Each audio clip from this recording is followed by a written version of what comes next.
ଶ୍ରୀ ଜଗନ୍ନାଥ ହର ହର ଶମ୍ଭୁ। ଏବେ ପାଠ କରିବା ଶିବରାତ୍ରି ବ୍ରତ କଥା। ଜୟ ଶ୍ରୀ ଶିବ ଶଙ୍କର ଗୌରୀ ମନୋହର ସାଷ୍ଟାଙ୍ଗ ପ୍ରଣାମ ମୋର ଘେନ ଉମାବର କୃପାକର ଅଧମକୁ କରି ନିବେଦନ।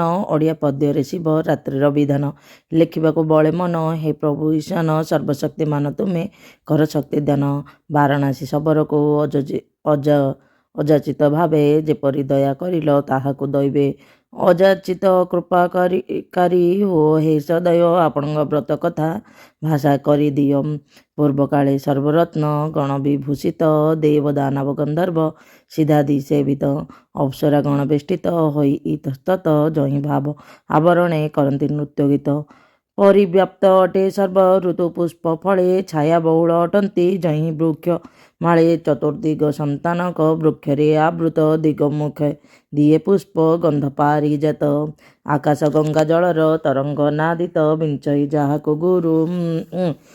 ଯାହାକୁ ଚାରୁ ଲଳିତ ମରୁତ। ବ୍ରହ୍ମର୍ଷି ବଦନ ଉଠେ ଜହିଁ ବେଦ ଧ୍ୱନି ସେହି କୈଳାସ ଶିଖରେ ଭବ ଯେ ଭବାନୀ।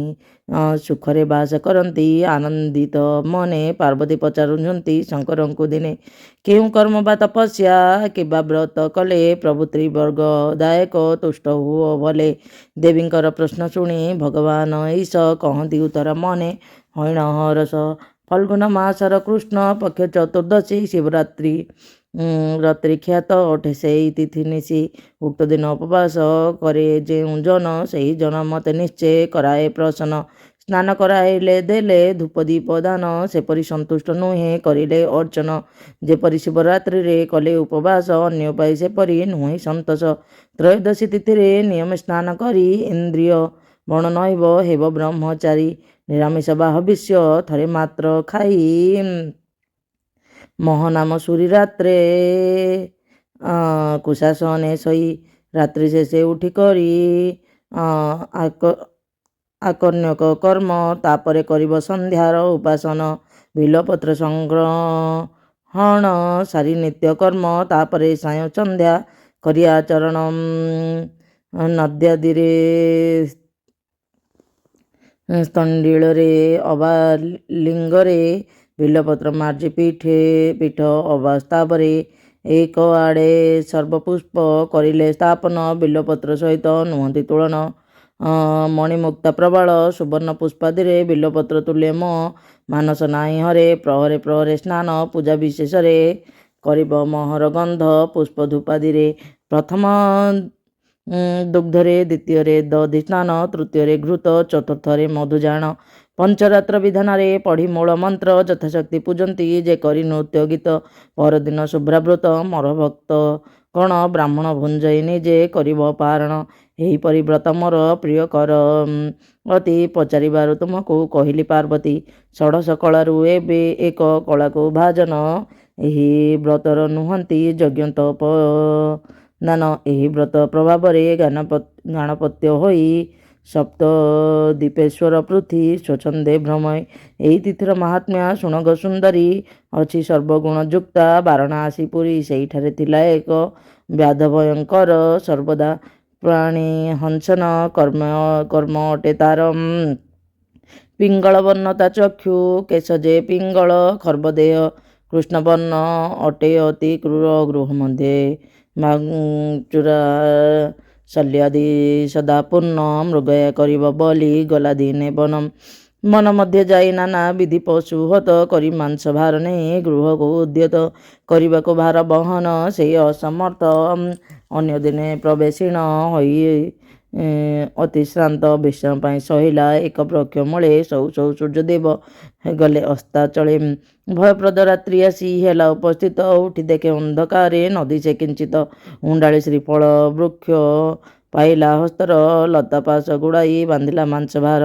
ହିଂସ୍ର ଜନ୍ତୁ ଭୀତ ହୋଇ ବୃକ୍ଷର ଉପରେ ଉଠି କ୍ଷୁଧାର୍ତ କମ୍ପିତ ଶରୀରେ କାକର ଜାଳରେ ଓଦା ହୋଇ ସେହି ରାତ୍ର ଉଜାଗର ରହିଲା ଶବର ଅତି ବ୍ୟସ୍ତ।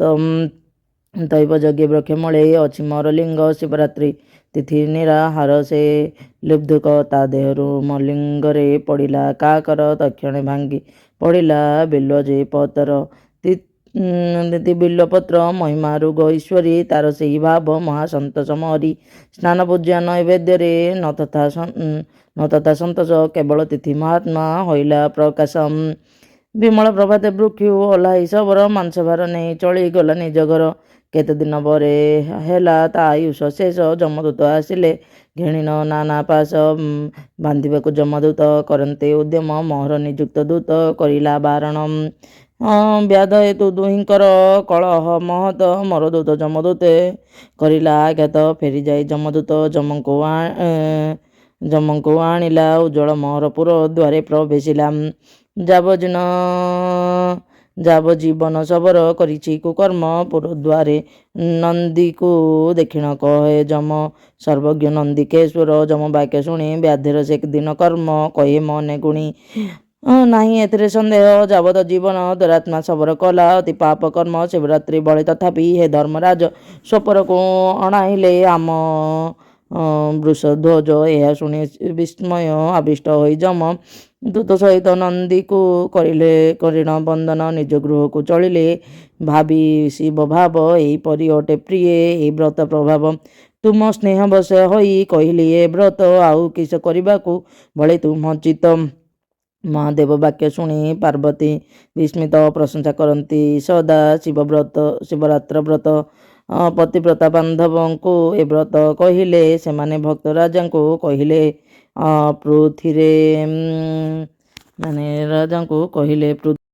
ବ୍ରତ ହେଲା ମର୍ତ୍ତ୍ୟରେ ପ୍ରକାଶ ପାର୍ବତୀଙ୍କୁ ଯାହା ଭାବେ କହିଲେ ମହେଶ ଭୂତେଶ୍ୱର ତୁଲ୍ୟ ଜଗତରେ ପୂଜା ଯଜ୍ଞ ନାହିଁ ଅଶ୍ୱମେଧ ତୁଲ୍ୟ ସଂସାରେ ଯଜ୍ଞ ଗଙ୍ଗା ସମ ତ୍ରିଭୁବନେ ନାହିଁ ଶ୍ରେଷ୍ଠ ତୀର୍ଥ ନାହିଁ ଶିବରାତ୍ରି ତୁଳନାରେ ଏଥି ବ୍ରତ ଏଇତି ଶିବ ରହସ୍ୟ